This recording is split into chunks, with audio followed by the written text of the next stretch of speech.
ನಾನು ಇಷ್ಟೇ, ನೀವೆಲ್ಲ ಪಾಪ ನಮಗೆ ಕಳೆದ ಚುನಾವಣೆಯಲ್ಲಿ 136 ಜನರನ್ನ ಗೆಲ್ಲಿಸ್ಕೊಟ್ಟಿದ್ರಿ, 136 ಜನ. ಆಮೇಲೆ ಬೈ ಎಲೆಕ್ಷನ್ ನಡೀತು, ಈಗೊಂದು 4 ತಿಂಗಳ ಹಿಂದೆ ಬೈ ಎಲೆಕ್ಷನ್ ನಡೀತು. ಬೈ ಎಲೆಕ್ಷನ್ನಲ್ಲಿ 3 JDSನವರು BJPಯವರು ಒಂದಾಗ್ಬಿಟ್ಟಿದ್ದಾರೆ ನಮ್ಮನ್ನ ಸೋಲಿಸ್ಲಿಕ್ಕೆ. JDSನವರು BJPಯವರು ಒಂದಾಗ್ಬಿಟ್ಟಿದ್ದಾರೆ ನಮ್ಮನ್ನು ಸೋಲಿಸ್ಲಿಕ್ಕೆ. ಆದರೂ ಕರ್ನಾಟಕದ ಜನ ನಮಗೆ ಆಶೀರ್ವಾದ ಮಾಡಿ 3ಕ್ಕೆ 3 ಕೂಡ ಗೆಲ್ಲಿಸ್ಕೊಟ್ರು. ಚನ್ನಪಟ್ಟಣದಲ್ಲಿ ಗೆದ್ದು ಯಾರ ಮೇಲೆ? ಕುಮಾರಸ್ವಾಮಿ ಮಗ ಅವನ ಮೇಲೆ ಗೆದ್ದು.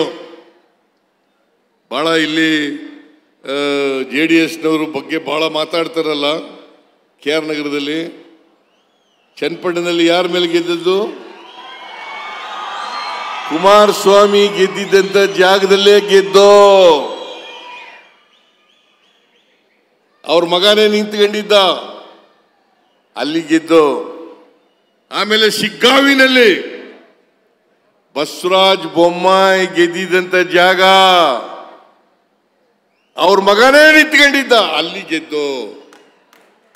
ಒಬ್ಬ ಮುಸ್ಲಿಂ ಲೀಡರನ್ನ ಹಾಕಿ ಅಲ್ಲಿ ಗೆದ್ದು. 13,000 ಅಂತರದಿಂದ ಗೆದ್ದು ನಾವು, 13,000. ಚನ್ನಪಟ್ಟಣದಲ್ಲಿ 25,000 ಅಂತರದಿಂದ ಗೆದ್ದು.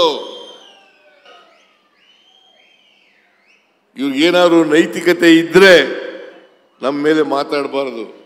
ಅಲ್ಲಿ ಎಂಥದ್ದು ಬಳ್ಳಾರಿ ಜಿಲ್ಲೆ ಸಂಡೂರಿನಲ್ಲಿ 9,000 ಮತಗಳ ಅಂತರದಿಂದ ಗೆದ್ದು. ಆಕ್ರೋಶ, ಜನರ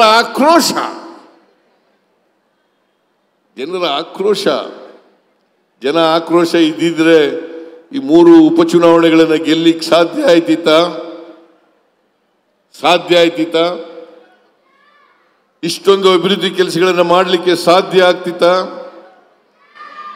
ನಾವು ಬಹುಶಃ ಈ ಪಕ್ಕದ ರಾಜ್ಯಗಳಿದ್ದಾವಲ್ಲ ಬಿಜೆಪಿ ರಾಜ್ಯಗಳು, ಕಳೆದ ವರ್ಷ 52,000 ಕೋಟಿ ರೂಪಾಯಿಗಳನ್ನು ಕ್ಯಾಪಿಟಲ್ ಎಕ್ಸ್ಪೆಂಡಿಚರ್ ಖರ್ಚು ಮಾಡೋದು. 52,000 ಕೋಟಿ. ಅದು ಮಹಾರಾಷ್ಟ್ರಕ್ಕಿಂತ ಜಾಸ್ತಿ, ತೆಲಂಗಾಣಗಿಂತ ಜಾಸ್ತಿ, ತಮಿಳುನಾಡಿಗಿಂತ ಜಾಸ್ತಿ, ಆಂಧ್ರಕ್ಕಿಂತ ಜಾಸ್ತಿ, ಕೇರಳಕ್ಕಿಂತ ಜಾಸ್ತಿ. ಈ ವರ್ಷ 25-26ರಲ್ಲಿ 83,000 ಕೋಟಿ ಕ್ಯಾಪಿಟಲ್ ಎಕ್ಸ್ಪೆಂಡಿಚರ್. ಅಂದ್ರೆ ಏನ್ ಗೊತ್ತಾ? ಕ್ಯಾಪಿಟಲ್ ಎಕ್ಸ್ಪೆಂಡಿಚರ್ ಅಂತಂದ್ರೆ ಆಸ್ತಿಗಳನ್ನ ಸೃಜನೆ ಮಾಡೋದು, ಅಸೆಟ್ಸ್ ಕ್ರಿಯೇಷನ್. ನಾವು ಇಷ್ಟೆಲ್ಲ ದುಡ್ಡು ಖರ್ಚು ಮಾಡಿದ ಇವೆಲ್ಲ ರಾಜ್ಯಗಳಿಗಿಂತ ಜಾಸ್ತಿ. ಇವತ್ತು ನಮ್ಮ ರಾಜ್ಯ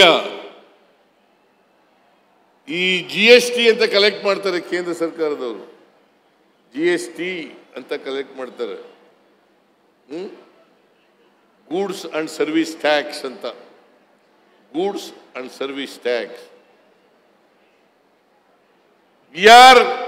ಕರ್ನಾಟಕ 2ನೇ ಸ್ಥಾನದಲ್ಲಿದೆ, ಮಹಾರಾಷ್ಟ್ರ ನಂಬರ್ 1, ನಾವು ನಂಬರ್ 2. ದಿವಾಳಿ ಆಗಿರೋ ಸರ್ಕಾರ ಇರಕ್ಕೆ ಸಾಧ್ಯನಾ?